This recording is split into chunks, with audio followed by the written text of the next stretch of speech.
boo xamante ne tey jii lii nga xam ne wàññi nañ ko yokk nañ ko fi ñoom ñaari yoon. s'il ne restait que sur le gasoil et l'essence loolu mooy li nga xamante lu wér la. beneen bi di wax rek ni bu fekkee ni tey lii am na dañoo war a waxal askan wi ni diminution bi am. C'est une diminution conjoncturelle. maanaam tey lii nga xam ne wàññi nañ ko tey jii ci essence bi lii nga xam ni wàññi nañ ko ci gasoil bi li nga xam ni wàññi nañ ko tey ci gaz bi ak yeneen yi nga xamante ni tey wàññi nañu ko du loo xamante ne sunu yëfi bopp la sunu moomeel la parce que bu fekkee ni tey nee nañu à partir de janvier dañuy wàññi courant du sunu gaz bu ñu lakk pour togg ko pour mu nekk courant kon loolu du sunu gaz li nga xamante ni it ni dañ ko wàññi ci essence bi du sunu pétrole bu ñu raffiné ba génn ci essence génn ci gasoil tey jàpp nañu ni amoon na plus de 1,311 milliard de litres li nga xamante ni moom mooy gasoil bu ñu doon utiliser Sénégal amit loo xamante ni mu ngi toll woon ci 439 millions de litres essence loo xam ne dañ ko doon utiliser ci réewum Sénégal loolu yëpp ak gaz bi loolu yëpp boo ko dajale woon c'est des centaines et des centaines de milliards yoo xam ne dafa waroon a dem ci keesu état jël ko delloowaat ko askan wi pour wàññi seen souffrance maanaam pour wàññi seen i jafe-jafe yi nga xam ne moom la ñuy dund ci mettit état moo ko renoncé te jàppal ni moment boobu FMI dafa waxoon état bu Sénégal mu dindi subvention bi mu def ci électricité bi le premier ministre Ousmane Sonko génn ni waxuma damay dindi li nga xamante ni moom mooy subvention bi ñuy def ci électricité bi mais damay wàññi électricité wàññi essence wàññi gasoil wàññi gaz loolu nag njeexital la tey ji matérialiser na ko xoolal waxuñu tonne bu nekk waxuñu mètre cube bu nekk dañu ne litre bu nekk wàññi nañ ci fukk ak ñeent litre bu nekk wàññi nañ ci fukk ak juróom ku ko xeeb cela veut dire que ne xamoo lan mooy lan la réew di doxee parce que loo xam ne dañ ne la plus des centaines et des centaines de milliards yu waroon a ñëw ci keesu état état delloowaat ko askan wi loolu ku ko encouragé wul wax dëgg yàlla da nga koy war a maandu kooku mooy beneen bi ci des ñu taxaw ni tey jii nous avons besoin d'une souveraineté alimentaire ñëpp xam nañ ni bi njëkkee ñëw mburu ñu ngi ko fekkoon ci ma tooñ sama caameen yi ci fanweer ak juróom muy 175 ñu wàññi juróomi dërëm def ko 150 soble kenn waxatu ko bu ñuy wax autosuffisance en oignon am nañu ko bu ñuy wax autosuffisance en pomme de terre am nañu ko xam nga bu ñu demee léegi ba nga xamante ni dañuy protéger suñu producteurs yi nga xamante ni 15 jours maximum 1 mois la ñuy ubbi pour ñi nga xam ne dañoo bëgg a importer ñu importer bu weesoo loolu li nga xam ne suñu béykat yi moom la ñuy béy fii ci biir réew mi moom la ñuy utiliser loolu c'est à féliciter à encourager parce que souveraineté alimentaire foofu lay démarrer ñu jógee ci loolu ñu ne lii nga xamante ne day tabax nga nam mbirum ciment ak mbirum fer bi it incha allahu rabbi dañuy nekk loo xam dañ koy wàññi ba nga xamante ni tonne bu nekk dañ ciy wàññi plus de 5 000 loolu day dimbale BTP bi merci beaucoup kon bu ñu jógee ci loolu ñëpp xam nañ ni Sonacos dafa tëjoon tey jii ci nguur gii ci lañ ko ubbee ba tey jii boo duggee ci boutique yi da nga fay gis diwlin bii ñuy wax diwlinu ñaani kon loolu it c'est la félicité à encourager kon jàpp nañ ni bu fekkee y a des investissements qui sont en train d'être faits xam nga boo déggee léegi ñu naan la industrie pharmaceutique ñu ngi koy installer Sénégal industrie de défense ñu ngi koy installer Sénégal lépp ci nguur gi nga xamante ni 18 mois lañ defagul fii ci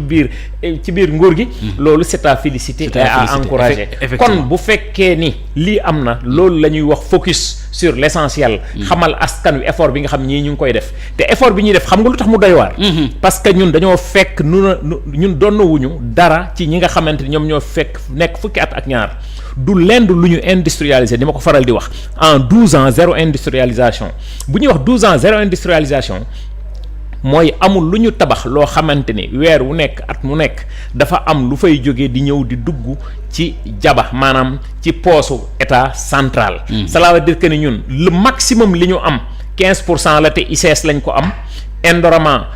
détenir 78% IFCO jël 7% yi en parlant d'ailleurs des ICS est-ce que xam nga ni tout travailleur des ICS était actionnaire au niveau des ICS malheureusement ñu bradé ICS nga xam ne recapitalisation bu ñu koy def ñu ngi ko defee que 45 milliards kon bu ñu wëlbatikoo yow ci l'article 31 du code minier ñu ni la bépp société d'exploitation bu nekk ci réew mu Sénégal muy or di phosphate di ciment di leneen ak leneen loo xam dafa nekk fii tey ñu répertorié ci plus de 14 ou 15. ñu ni la yow ci article 31 du code minier am nga droit dugg ci capital ba 25%. ou bien nga organiser ce secteur privé national kon tey jàpp nga ni Elmat bu fekkoon ni jël nañu yépp 25%. dugg ci biir capitalu société yooyu plus suñuy 10% gratuite ñaata la du 35%. 35% la est-ce que loolu bu ñu fekkoon nguur gi nga xam moo fi jógee def ko tey ji nañu am problème mu déficit budgétaire.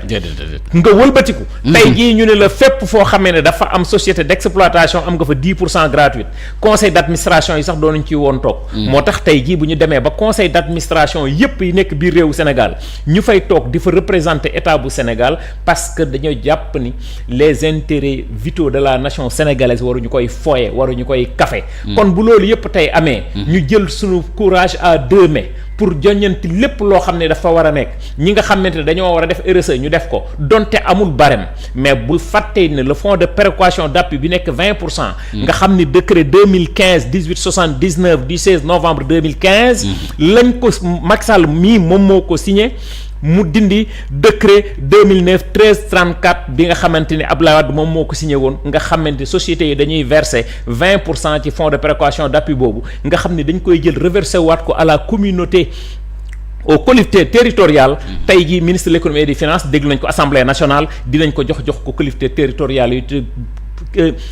fonds boobu Macky Sall toog na fi ay at yoo xam ne da doon toog di ko bañ a jox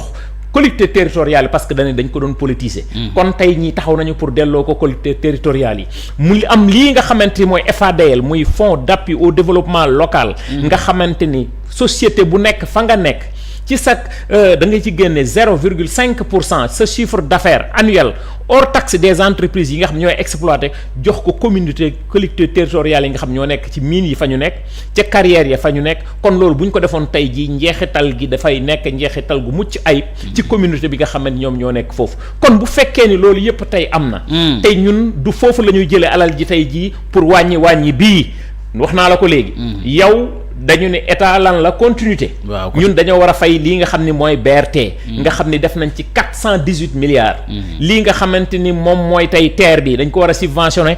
1200 milliards. tey jii ñu war koo fay ba nga xam ne ñun amuñu luñ ciy jëlee ci bénéfice mais au contraire dañ koy subventionné 15%. lii di autopont yi nga gis fii benn société bu nekk France bu ñuy wax Matière moom moo ko tabax benn autopont bu nekk 13 à 14 milliards de francs CFA dañ ko war a fay. stade Abdoulaye Wade bi plus de 180 milliards dañ ko war a fay. Arena bii 46 milliards je ne sais pas 50 milliards da nga koy fay. centre Abdou Diouf bee 40 milliards da nga koy fay. lii nga xamante ni mooy siège des Nations Unies ba nga xamante ni moom moo nekk Diamniadio plus de 176 milliards dañ ko war a fay. AIBD nga xamante ni bor bi toll na ci 500 milliards loolu da nga ko war a fay. autoroute yi nga xam ne moom la ñuy tiitaroo fii tey jii nañ jàpp ni benn autoroute bu nekk minimum dañ ñu ko facturer 3 milliards 500 millions. par kilomètre de route kon tey jàpp nañu lii yëpp bu fekkee ni état bi fi nekk tey. war a fay bor yii yëpp. ba pare di def ay ba pare di fay fonctionnaires yi nekkoon 150 000 fonctionnaires. tey jii ñu ngi ci 186 000 fonctionnaires. seen salaire tardewul ba pare ministère bu nekk ñu nattal la liñ la war a nattal. wëlbatiku di def wàññi bi ku leen félicité wul da nga leen a war a baax. xam nga lu tax mu doy waar. parce que jàpp nañu ni tey jii ci lenn rek lañ ko basé. lii la ñuy wax ni jàng rek moom moo am solo te xam-xam du pexe. lan moo tax wàññi bi am dafa bokk ci li nga xamante ni moom la ñuy waxoon ci li ñu lancé woon muy politique de redressement économique endogène bi nga xamante ni ki ko lancé woon mooy le premier ministre Ousmane Sonko. tekki nag l'assainissement de nos finances publiques. s'il ne restait que ces 18 mois là kenn du fi dégg surfacturation kenn du fi dégg commission ak rétrocommission. te tey jii ci loolu rek la ñu basé wu pour def lii sans être ci perfusion wu banque mondiale wala bu FMI. te tey jii réew mi mu ngi dox ni mu war a doxe kon ñii fi nekk dañ leen di wax gàcce ngalaama ils font partie de cette génération d'idées de rupture décomplexée. ce qui nous dekkal complètement ak ñi nga xamante ni dañ doon wax ni expérience bu fekkee ni expérience 60 ans après moom moo tax ñu nekk parmi les 25 pays les plus pauvres les plus endettés les plus corrompus on n'a pas besoin de cette expérience bu fekkee ni it ne loolu tey moom mooy ñun ñu tuddee le consortium d'intérêt nga xam ni seen intérêt bu nekkee en jeu dañuy migrer jóge ci lii demaat ci lii pour jéem a duggaat dans le système et malheureusement le peuple les a compris plus particulièrement la jeunesse de ce pays et d'ailleurs je félicite l'ensemble des jeunes de ce pays bi ñu comprendre les vrais enjeux moo tax bi nit ñi taxawee fii ñii naan ay démocrate lañu ñii naan ay socialiste lañu ñii naan ay gauche ñii naan ay droite parce que ku nekk sa idéologie ñun dañoo gëm ni nous sommes des afro-souverainistes sama bopp ma la gënal du bañ naa la nous sommes lii nga xamante dañ koy incarner tey dañuy incarner ce patriotisme chevillé au corps de la tête jusqu'au bout de nos ongles loolu nag du wax du slogan mais dañ koy matérialiser yow ku ne la woon en 2025 Sénégal dina géle boppam ci li nga xamante ni moom lañ yàgg a tudde di mimétisme institutionnel nga xam ne tey jii dañoo amoon indépendance mais dañu toogoon beneen réew doon doxal parce que moo ñu colonisé woon muy France bu fekkee ne nag nous sommes un pays indépendant dañoo war a jël suñu courage à 2 mains tey jii jàpp nañu ne tey jii cette souveraineté institutionnelle qu'on est en train de mettre en place ñëpp gis nañ ko tey trou yu rëy ci yenn allées yi nga xamante ne ay tubaab lañ ko tudde woon ñu ngi koy tudde tey ay sénégalais bon teint loolu c'est à féliciter tey jii mënuñu nekk un pays indépendant tey gis nañu force armée française génn bi nga xam ne génn nañ ko fi cela veut dire que ni kenn xalaatul woon loolu tey dañu ne ñun les pays n'ont pas d'amis ils n'ont que des intérêts le Sénégal d'abord avant la France le Sénégal d'abord avant les États-Unis le Sénégal d'abord avant la Chine ni les autres pays kon jàpp nañu ni ñun lépp loo xamante ne am nañ ko ci potentiel géologique ci potentiel ressources humaines kon ñun waruñoo am problème mu casting coaching ak monitoring et malheureusement ñi nga xam ne dañ ñoo yàgg a jiite fii dañ fa nekkaloon à la solde d'autres nations pour seen ñoŋal seenum réew seenum koom on ne peut pas être un pays aussi petit ñu wax ko Sénégal 722 kilomètres carrés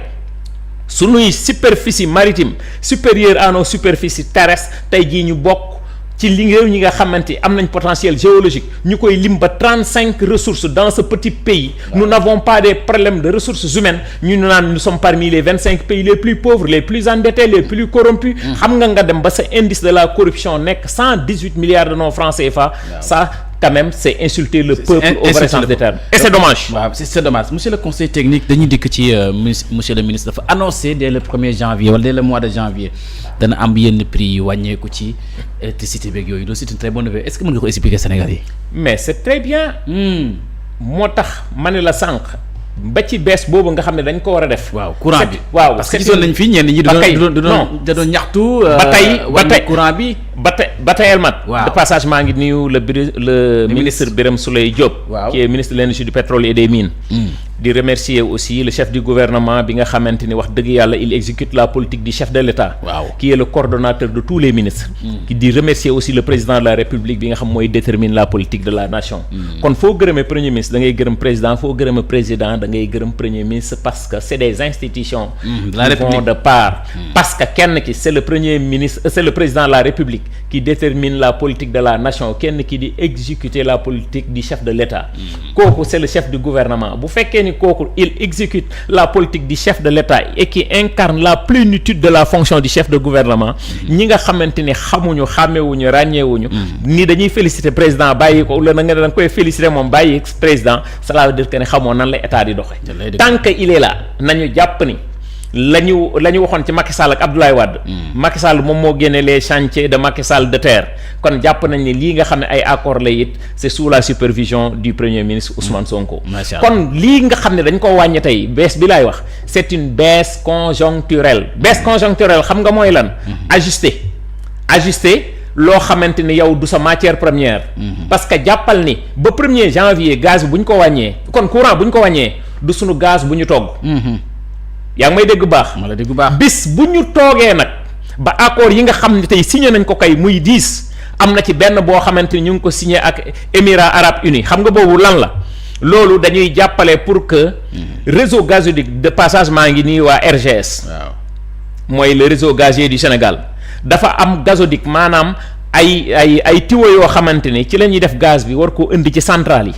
bis bu ñu jëlee gaz boobu jël ko indi ko ci centrale yi togg gaz boobu bu ñu ko toggee ba pare courant ba cay génn boobu sunu courant la bu ñu neexee ñu wàññiwaat ko wàññi boobu nag mën nañ ko gën a sax wàññi boobu moom la ñuy tuddee une baisse structurelle. pour mu leer pour sénégalais yi gën a comprendre. loolu mooy baisse structurelle. bu ñu demee ba nga xamante ne li ñuy amaat ci sunu courant li ñuy am ci sunu pétrole ak sunu gaz. ñu ngi koy raffineel sunu bopp ñu moomalaat ko sunu bopp baisse boobu it mën nañu waxaat ba tey ni dafay nekk une baisse structurelle. mais nañu jàpp ne ba fi ma toog di wax ak yow nii baisse yi ñu annoncé yépp c'est des baisses conjoncturelles en attendant. ñun ñuy jël sunu matière première di ko mettre en œuvre pour askan wi war cee mën a gisalaat seen bopp. nee naa ñi fi xam ni ñoom lañ dénk réew mi seen slogan seen yitte lenn kese la. mooy suba ngoon guddeeg bëccëg mooy wàññ souffrance bi nga xamante ni sénégalais yi moom la ñu nekk woon ay ati at ba li mujj muy fukki at ak ñaar yi nga xamante ni muy lii nga xam mooy essence ak gasoil yéegal nañ ko fi ñaari yoon ñii ci 18 mois ñu wàññi fi lii nga xamante ni moom mooy essence lii nga xamante ni it moom mooy lii nga xamante ni moom mooy gasoil. kon jàpp nañ ne wàññi yu am solo la. tey jii ñu ñëw ci accord yoo xamante ne tey jii signé nañ ko beneen accord bi nga xam ne signé nañ ko tey jii mooy ñiy reprendre lii nga xamante ni moom mooy bloc bi nga xamante ni moom mooy Teranga Yaakaar. Teranga Yaakaar jàpp nañu ni dama koy faral di ko wax am na démb sax ku ma ciy tooñ. ma ni ko. Le Sénégal dugg na dans le cercle restreint des pays producteurs de gaz d'ailleurs nous sommes plus gaziers que pétroliers. kon bu fekkee ne tey chantier bu mel noonu ñuy wax plus de 567 milliards de mètres cubes de gaz. te 567 milliards de gaz gisuñu ko ci moom moo ëpp li nga xam ne am nañ ko suñu digganteeg Mauritanie cela veut dire que ni c'est l'un des chantiers yi gën a rëy en Afrique de l'Ouest tey lañ ko gën a mën a waxaat. projet bu mel noonu nag. BP moo nekkoon actionnaire gouvernement bi ñëw ni ñun yóbbuñu à l'export dañ ko bëgg a utiliser. parce que nous avons besoin d'une souveraineté énergétique. Souveraineté énergétique boobu parce que on ne peut pas aspirer à vouloir être un pays industrialisé te tu n'es pas autosuffisant en électricité. kon souveraineté énergétique boobu sunu gaz boobu ñun moom la ñuy jël dugal ko ci gazoduc yi mu ñëw ci centrales yi encore. lakk courant boobu. boobaa sunu gaz la jëndi wuñ ko feneen moo tax keroog bi premier ministre di annoncé ni à partir de 2026 dootuñu jëndi gaz cela veut dire que ni ñun sunu gaz bopp la ñuy am. gaz boobu nag buñ ko lakkee tey mu génneel ñu courant ñun ñooy xool li nga xamante ni mën naa am njeexital ci askan wi. bu ñuy wàññiwaat loolu la ñuy wax une baisse structurelle par rapport à l'électricité. léegi gaz boobu ñuy wax ni foofu la nekk. ba tey ci la ñuy wax gaz to industrie. gaz to industrie mooy dañuy amaat urée ab engrais la ñëpp xam nañu urée moom moo weex am ay mel ni ay perle kon jàpp nañ ni foofu it dañ koy génne mën nañu dem ba mu am njeexital boo xamante ni it dañuy defar sax nitrate d'ammonium. Nitrate d'ammonium mooy bépp société d'exploitation bu nekk ci àdduna. ñuy war a def ay tir de mine pour jël mbell yi nga xamante ni wax dëgg yàlla moom moo nekk ci suuf si. tir de mine yooyu nitrate d'ammonium la ñu koy defee mooy matière première bi te gaz bi it ba tey ci lañ koy defaree. kon bu fekkee ni lii yëpp am nañ ko tey mu loo xamante ne potentiel la c'est à féliciter à encourager. kon bu fekkee am nañu tey lii nga xamante ni moom mooy souveraineté énergétique. léegi ñu ñëw ci fer bi nga xamante ni yàgg nañ koo jàmbat feeru Falémé gis nañ fi dégg nañ fi coow Kumba Ressources dégg nañ fi coow ArcelorMittal tey jii ñu ngi nii tey jii dugg ci Falémé bi plus de 630 millions de tonnes de fer prouvé yoo xam ne dafa tëdd loo nga xam ne dafa tëdd pour expliquer nga comprendre y a 352 millions de tonnes de fer hématite et 278 millions de tonnes de fer magnétique muy 630 millions de tonnes de fer tey jii jàpp nañ ne kon bu fekkee potentiel boobu am na fi ñu ni tey dañuy indi ay industrie de métallurgie et de sidérurgie fii ci biir réew mi loolu bokk nañ ci li nga xam ne moom la ñuy signé ak waa Émirats arabes unis cela veut dire que ni tey suñu fer boobu fi lañ koy toggee génn ci acier génn ci fonte génn ci fer industriel te sénégalais yi doon wax ni Sénégal mënuñu defar sax puso dinañ defar pont ba defar puso def leneen ak leneen parce que yooyu yëpp c'est des dérivés du fer kon c'est à féliciter à encourager kon bu ñu jógee ci loolu ñëpp xam nañ ne àdduna tey li ñuy tiitaroo mooy énergie verte boo leen waxee ñu ne xoolal Norvège référence la Norvège boobu Elmat 170 heures la am 170 heures d'ensoleillement la am. ñun Sénégal ñu ngi ci 3000 heures d'ensoleillement. Oui. C'est l'un des pays les plus ensoleillés du monde. S'il ne reste que sur l'irradiation maanaam ban heure la rayon solaire yi di génn ak kañ la rayon solaire yi di tëddi. nga xam ne dootoo ko gis loolu la ñuy wax l'irradiation. kon loolu jàpp nañ ni ñu bari dañuy confondre nag l'irradiation avec la chaleur c'est pas la même chose parce que rayon solaire dafa am lu muy def tàngooru kese dafa am lu muy def. man je parle de l'irradiation. Le Sénégal est l'un des pays les plus ensoleillés du monde. kon jàpp nañu ni s'il ne reste que ça ñu signé tamit accord ak ñi nga xam ne dañuy defaral tey ay projet photovoltaïque boo xam ne daf ñuy génneel 200 mégawatts. loolu tamit c'est à féliciter à encourager comme lii nga xamante ni moom mooy. énergie solaire yi nga xam nekkoon na fi ak boo demee tey jii fële ci Taïba yaa nga xam ni mooy éolienne bi. nga xam ne ngelaw li sax ñun dañ ciy génne courant 178 mégawatts mu ngi génn foofu ci ngelaw kese cela veut dire que nous avons du potentiel encore une fois de plus bu ñu fàtte ni tey jii réew yi dañoo taxawoon ni dootuñu financer lii nga xamante ni moom mooy les énergies de fossiles. ñoom ñi nga xam ne ñoo du ñu financer tey les énergies de fossiles. Chine moo ci nekk numéro 1 parce que ñoom ñoo polluer àdduna ba egg fi ñu egg ci seen développement. parce que Chine mu ngi ci 9 milliards 900 millions de tonnes. États-Unis toll ci ay 5 milliards 400 millions de tonnes. toute l'Afrique réunie Afrique yëpp nga réunir ko motuñu 4% yi nga xam noonu la ñuy polluer. kon bu ñu amee tey ñoo xamante ne pare nañu tey pour vraiment financer nos énergies de fossiles. ma wax la ko. lii nga xamante ni moom mooy sunu gaz bi ñu yor tey jii muy méthane dafay polluer mais day polluer moins de 25% que le pétrole. di polluer moins de 45% que le charbon. donc c'est un polluant mais du polluant boo xam ni dab na pétrole wala dab na lii nga xamante ne tey jii moom mooy gaz te li ci gën a am solo pétrole boobu nga xam ne tey ñun am nañ ko tey. parlons de la pétrochimie parce que pétrochimie pétrole am na xaalis mais pétrochimie dëggantaan plastique bii ci pétrochimie lay génn leneen ak leneen ci pétrole lay génn boo ci génnee bois génne verre génn fer leneen li ci des quasiment lépp c'est de la pétrochimie de passage maa ngi nii aussi le directeur général bu SAR bu Habib Diop muy def liggéey bu am solo nga jóge ci loolu on ne peut pas parler de ces cas te mënoo remercier aussi ñi nga xam ñoom ñoo nekk contenu local parce que contenu local dañ koo teg ni bépp société d'exploitation bu nekk ci réewum Sénégal bépp marché léegi booy joxe da nga koy jaarale foofu bu amee sénégalais yi ko mën ñoom lañ koy jox c'est ça le contenu local loolu c'est à féliciter à encourager gis nañ taxawaay bi nga xamante ne tey jii au niveau de notre ministère ba tey Jean-Michel mu ngi koy def liggéey bu am solo sur l'éclairage du Sénégal bu ñu jógee ci loolu tey jii Ngagne Demba mi jiite SOMISEN nga xamante c'est le bras droit de l'État du Sénégal bu war a sauvegarder lépp les intérêts du Sénégal sur l'ensemble de ces sociétés d'exploitation mu ngi koy def te loolu tamit c'est à féliciter à encourager donc en grosso modo nous félicitons tous ñi nga xamante ni des hommes et des femmes braves qui sont au niveau de ce ministère di def liggéey bu am solo man mii di wax ak yow ànd nañu ak ñoom nous avons fait plus de 848 sites à travers ce pays sur les 14 régions sur les départements l'ensemble de ces communes kon tey taxaw nañ taxawaay boo xamante ni wax dëgg yàlla ku leen jàppale war leen a mën a baax tey jii le Sénégal est un pays de phosphate wax naa ko dinaa kon ne di ko wax ce que nous avons en potentiel de phosphate c'est plus de 1 milliard 400 millions tonnes de phosphate réew mu mel noonu am plus de 1 milliard 400 millions tonnes de phosphate est-ce que réew moom war naa jiggaani engrais bitim réew Ousmane Sonko dem Matam ni nous n'allons plus vendre nos matières premières en brut surtout le phosphate nous allons industrialiser ce phosphate tey jii ñu ngi defar NPK mooy engrais araw boobu ñu ngi koy defar ci réewu Sénégal kon tey jii jàpp nañu ne 1 milliard 400 millions de tonnes yooyu nga xam ne dafa tas ci biir Sénégal boo demee Kolda ma nga fa boo demee Kédougou ma nga fa boo demee Matam ma nga fa boo demee région de Thiès moom fa la yem cela veut dire que ni ñun nous avons le potentiel ci lii nga xamante ni yépp tey taxawal nañ ko pour jëmmal suñu bopp ci lii nga xamante ni moom mooy nekk kon tey bu ñu demee ba nga xamante ne lii yépp tey ji am na ñuy wax ay waxu industrie pharmaceutique di wax ay industrie de défense ñu wax tey chinois yi nga xamante ni tey Ensolar ñoo xam ni dañoo war a taxaw benn usine boo xamante ne moom mooy defar des panneaux photovoltaïques cela veut dire que ni nous sommes sur l'orbite du développement encore une fois de plus te lii yëpp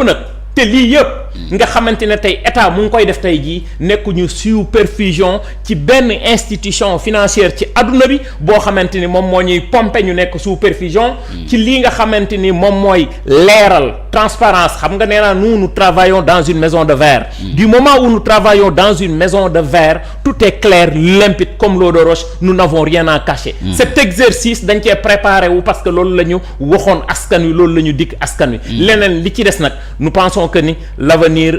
est le meilleur juste et je pense bien que ni li nga xam ne fi lañ jëm ci kanam Sénégal dafay gën di neex mais pas gën di naqari. Sénégal am na pétrole am na gaz ñu ngi koy commencé di ko yëg rawatina nag 2026 ndaxte marathon budgétaire ministre de l'énergie des mines et du pétrole dem na ci assemblée nationale notal nañ ko ba pare waaye année bi ñu jëm mooy gën a neex année ndaxte boo seetloo gaz bi courant bi yëpp mi ngi wàññi donc Sénégal mën nañ sant yàlla. non sant yàlla bu baax a baax. de passage aussi maa ngi nuyu aussi le ministre des infrastructures muy Déthié Fall. waaw Déthié Fall liggéey bu am solo. xam nga kooku waaw bul fàtte ne nattal nañ ko tey 716 milliards de francs CFA. 716 milliards gis nañ ko Sénégal yëpp a ngi ko seetaan chantier. da nga ñëw yow multinational. nga signé ak état. nga ne ko tal lay pare chantier bi day pare su parewul pénalité day dal sa kaw cela veut dire que ni caaxaan ak foox moom moo fi des moom moo fi jóg tey jii surfacturation yi ñu doon wax jóge na fi de passage maa ngi nuyu aussi di leen remercier ci taxawaay bi nga xam ne état mu ngi koy taxaw dañoo ñëw ngaay Ousmane Sonko premier ministre taxaw ni ci campagne bi ni tali bii ngaay pekkees ci maxa dinañ ko defar ñu ne yàgg na fi de 2019 ba tey lañ ko gobbi woon kenn defaru ko xam nga ñaata lañ fa def 8 milliards 500 millions moom moo taxoon tali boobu kenn defaru ko tey jii tali bi bokk na ci budget bi nga xamante ne moom la ñu voté pour 2026 pour ñu defal ko kon jàpp nañu ne lépp luy infrastructure tey yàgg naa wax dinaa kon ne di ko wax lépp loo xamante ne dafay concevoir une route tàmbalee ko ci l'emprise l'assiette la plateforme et la corne d'une route coupe longitudinale couche de phase bi couche de fondation sous-couche revêtement lépp luy matière première mu ngi ci réew Sénégal te nag am nañ affaire avec un techno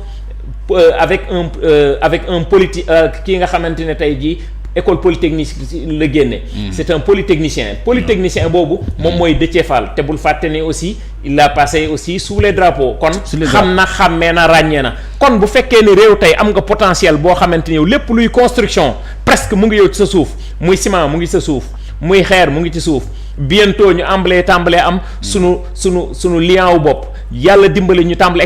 exploiter sunu fer bi cela veut dire que ne après fer bi it kon tout ce qui est construction dafay nekk ci réew Sénégal kon nañ jàpp ni lépp loo xamante ne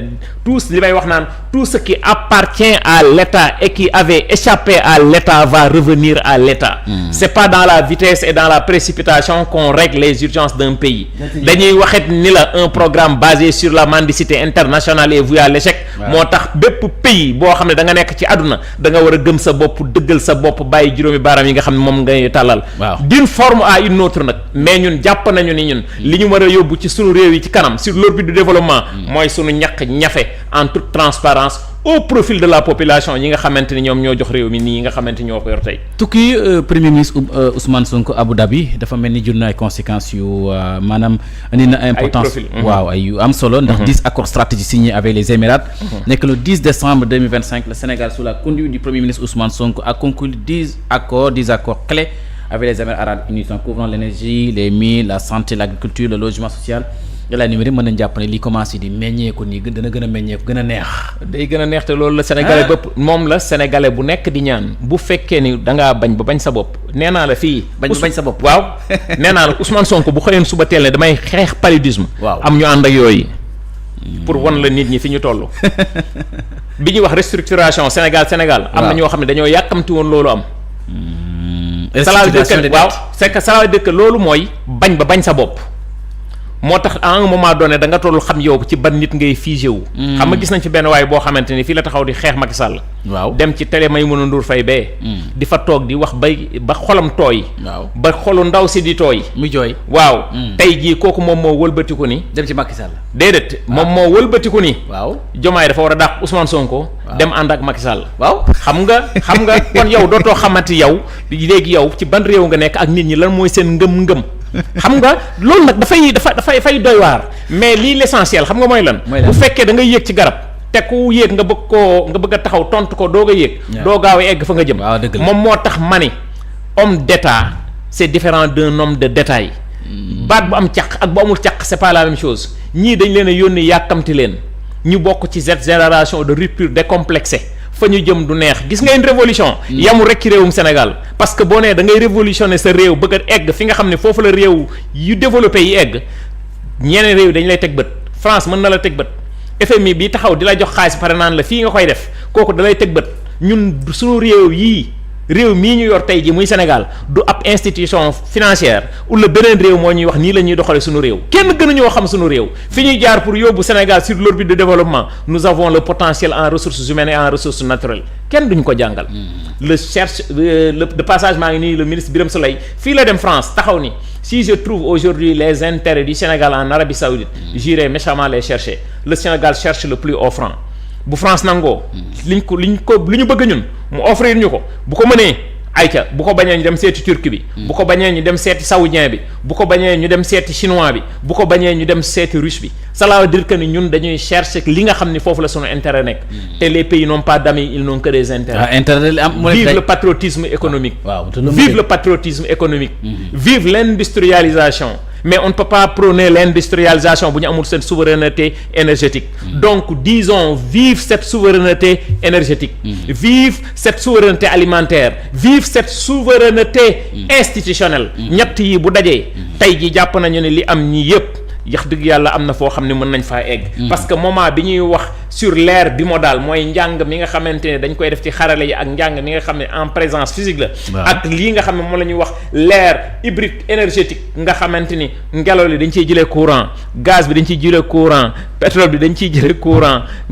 jant bi dañ ciy jëlee courant loolu mooy hybride énergétique kon jàpp nañu ni potentiel yooyu yëpp tey daje na réew mii muy Sénégal ñuy wax suñu position géographique géopolitique géophysique et géostratégique nous ne devons pas être parmi les derniers ku mu neex ku mu naqari tey fii ëpp aérien la on ne peut pas être un ëpp minier pétrolier et gazier ba pare moment bi ñuy wax naan first satellite le Sénégal dans l'espace moment boobu ñu ngi wax ni first oil and gaz kon c'est à féliciter encourager ma gis naa avancement yi ngay wax nu mu neexee ak Sénégal jéego yu am solo yi ñuy def ci réew mu am impact gisuñ ci teewaayu FMI gisuñ teewaayu Banque mondiale bu ñooñu bu ñëwee fan la Sénégal est-ce que du accélérer gën a développer gën a neex tey ji damaa ree bay coroxaan tey ji bi may ñëw tey dama ree bay coroxaan parce que ma déglu benn waay xam nga réseaux sociaux nag ci na lekk nga ciy dégg benn waay naan 2026 du neex bay boo nit ñi nañu génn dem seen yoon kooku il fait même l'apologie de l'immigration